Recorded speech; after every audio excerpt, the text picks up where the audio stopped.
Good evening, everybody, and welcome to Angel's Haven. I haven't made a talking video for a long time because I don't like the way I look on camera, so I tend to avoid having anyone see me except the occasional peek in the mirror. But as my sister Anne said many years ago when she turned 60, which for me is 5 years ago, this is what 60 looks like. This is what 65 looks like. I'm not 20, I'm not 30, I'm not 40. I'm 65. So, a lot of people have asked me how I managed to downsize. For those of you who might not be aware, I had a house in Brookside, which is a neighborhood of Kansas City, Missouri, and it was approximately 1,400 square feet. I had finished an attic to make a walk-in dressing room and closet, so I had a lot of space, and at the time that I downsized, I was divorced, and my son had long since grown up and moved away, and so I had all that space to myself. I had the debris of, 30 years of living in that house, raising a child, having been married, and having had stepchildren, running my own business so that I had files that had come home. And my parents had passed away, so I had things that I inherited from them. I had a lot of stuff. Suffice to say that going from 1,400 square feet to 198 square feet required that I not have all that stuff. To be honest, I still have a small storage unit in Kansas City. I had a big storage unit simply because I ran out of time before it was time to move, and I subsequently downsized to a small storage unit. Later moved a lot of things out of that, got rid of things. What's in it right now would be gone except for the pandemic.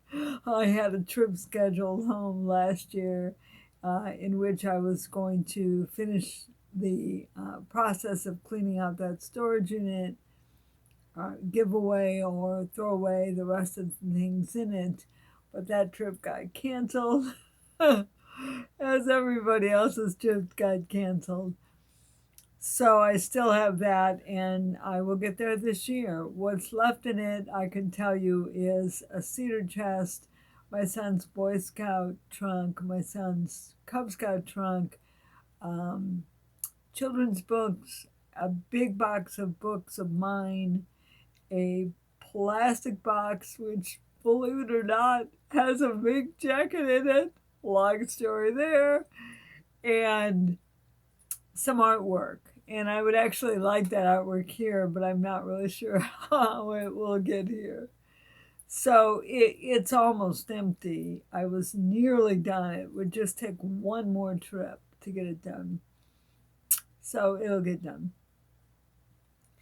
So the process of downsizing for me was very, very difficult at first. I started with the hard stuff. I kind of think I should have started with the easy stuff because the hard stuff for me were photographs and Patrick is my son, Patrick's mementos and school papers and that sort of thing. And that was a very emotional process. And I ended up throwing a lot of photographs and school papers away that in retrospect I wish I would have scanned. What I decided to do was to allow myself a certain number of small storage boxes of photographs and childhood mementos of Patrick's.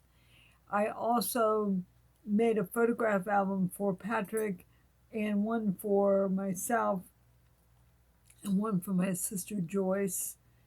And that was all the photographs that I kept. Now, I will say that I discovered a box of photographs that's in the storage unit in Kansas City, and I'm very glad because I threw away too many photographs. I should have scanned them. I was overwhelmed, uh, and I didn't think of it. School papers, what I decided to do was keep a few from every year of Patrick's schooling. And I think that was actually a pretty good choice. I have a box in which they're kept. It's actually under the bed upstairs, along with the box of photographs and a box of other mementos. But by limiting myself to 3 boxes of photographs, mementos, and Patrick School things, I was able to set a limit for myself. And that made a big difference. The reason I think in retrospect that I should have done that sentimental stuff last is I got really bogged down in the sentiment. Going through photographs and papers ended up taking 2 or 3 entire days, partly because I was really, really emotionally distraught by it. I also think it would have made a big difference if Patrick had been there for that process. Let me qualify. It would have helped me.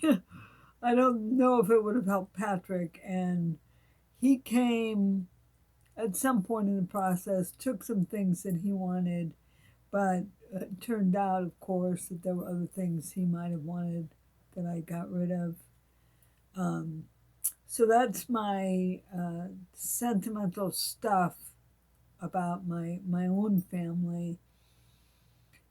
I want to say a little bit, a very little bit, about my son, not about him in particular, because that's his story, not mine.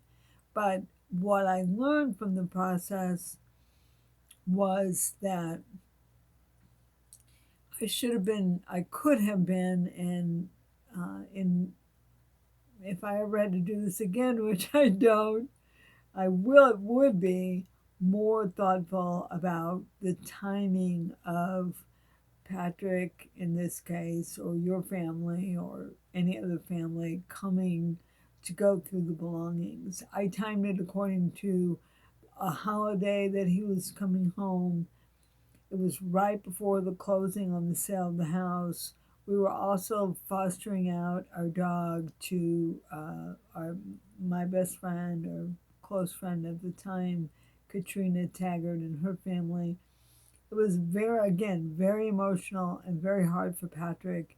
I'm sure, to have all of those emotional things happen at the same time. So my advice on that would be to stage out the emotional piece of it. Don't do it all at once, either for yourself or for your um, family members. That was a hard lesson. Once I got the personal items from my nuclear family, that family household, then I moved on to the sentimental items from the generation above me, my mother, my grandmother, my great aunt. And what I decided to do with those, I kept a few of them. See the china cabinet behind me? It's actually a secretary that belonged to my mother-in-law. There are a few sentimental pieces in there, both from my mother and grandmother and from my in-laws, who passed away while I was still married and whom I dearly loved. So there are a couple things in there that belong to them. So from that point of view, I picked the things that I wanted to keep. I picked some things that I wanted to put away for Patrick, and then I took everything else and I divided it into identical roughneck tubs, one for each of my nieces and one for my son. Now, someone asked me, why didn't you do your nephews too? In retrospect, I think it was a little stereotypically gender oriented in my mind. I think that could have been a mistake, but that's how we did it. So I have, I want to say 7 nieces, I think, and maybe 6 or 7, and then my son. And so I divided the family heirloom type things. We weren't wealthy. They're not like expensive heirlooms, but beautiful and sentimentally valuable. I divided them between the nieces and my son, sort of equally.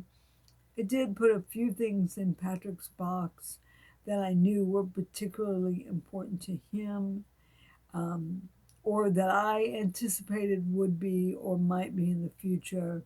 Maybe I was wrong, but I tried to guess as well as I could. And then the last week that I was in Missouri, I actually drove around the St. Louis area, giving these boxes to my nieces or their parents if I couldn't connect with the niece. Then I drove to Chicago and gave Patrick the things that I had for him, along with a couple of pieces of furniture from the house and some things that were his and that sort of thing. So that's how I dealt with uh, sentimental items from my inherited family.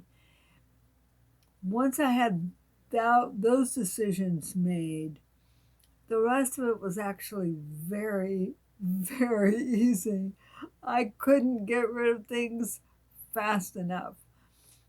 And I only sold one thing. I sold a buffet, which was a beautiful piece of furniture. And frankly, I think Patrick would have taken that if we had lived in the same city, because it was just such a beautiful piece.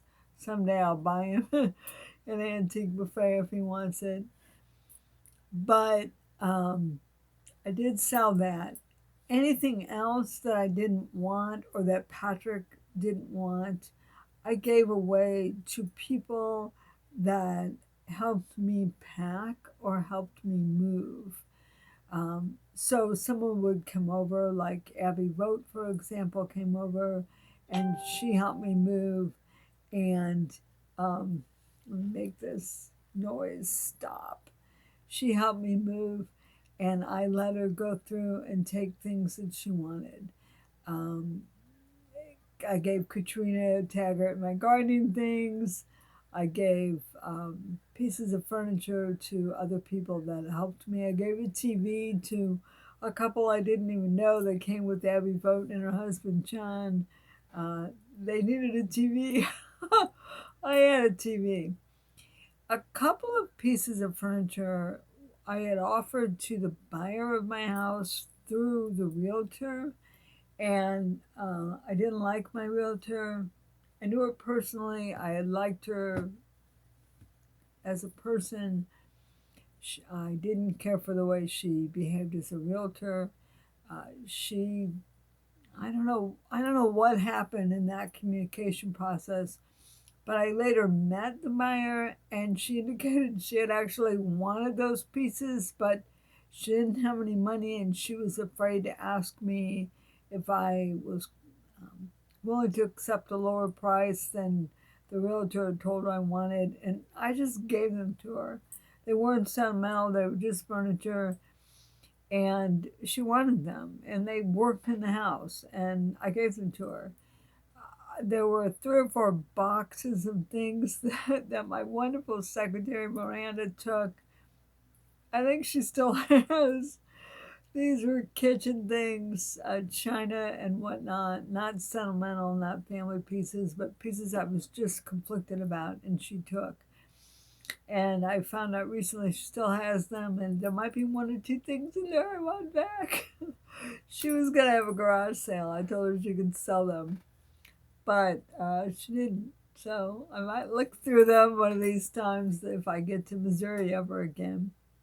So basically, I could have sold a lot of stuff, but for the amount of work and effort it would have taken to list it and meet people and make sure it all went well and things got moved, it just didn't seem worth it to me. So I gave things to people that helped me.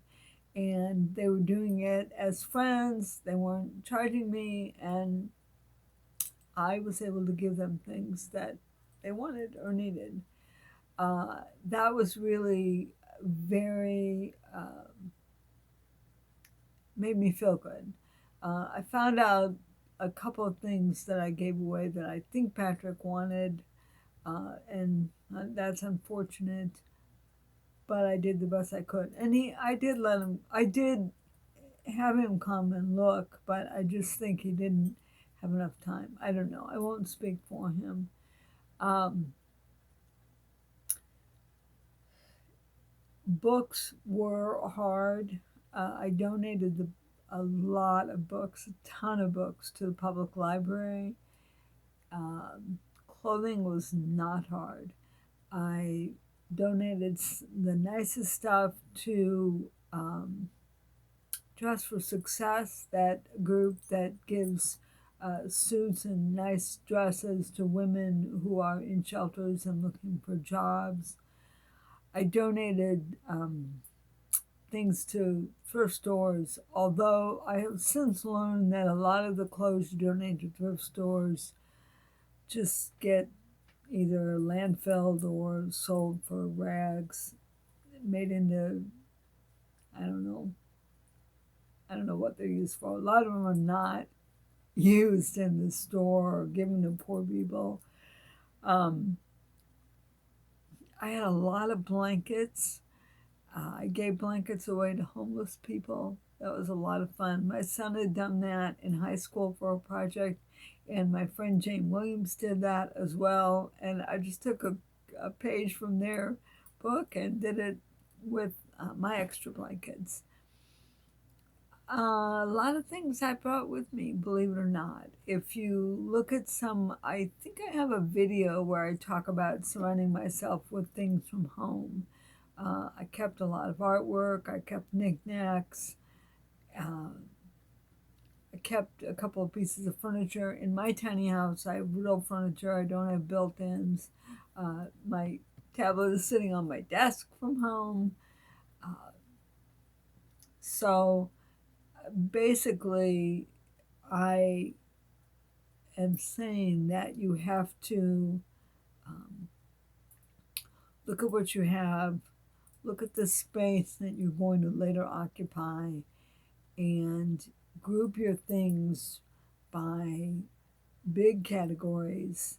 Or this is what I did. Let me say that. This is what I did. I'm not an expert, but I looked at what I had. I grouped it in big categories, things that related to raising my son, things that related to my family above me, like my parents, my grandparents, practical things, personal things, clothing, books, kitchen things. And I went through each group and thought about the space that I was going to later occupy and what I actually needed, and I gave away everything else. There was a show on HGTV maybe at the time that I was doing this called, I'm gonna guess, I think Tiny House Nation. Don't quote me on that, but one guy taught people how to downsize, and one guy supposedly built their tiny house. I don't know what they really did, but this is what the show was. And the guy that taught people how to go tiny would have them often mark out with painter's tape on the floor a section of their current space, their traditional space, the size of their tiny space. And I had a dining room, living room combination in my Brookside bungalow that allowed me to do that. Of course, I couldn't include the bathroom, but I kind of included the kitchen, just extended it out a little, and then I tried to spend my at home time in that space, other than sleeping and using the bathroom, for a week. And I asked myself, could I live in this space?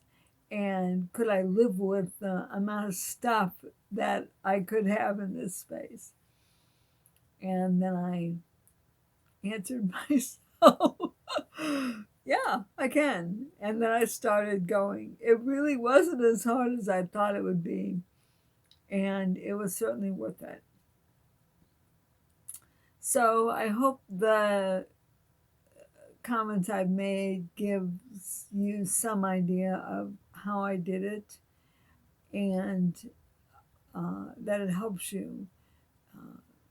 I really wanted to live a smaller life. I am not a minimalist. Once again, china cabinet full of things. Uh, I'm not a minimalist,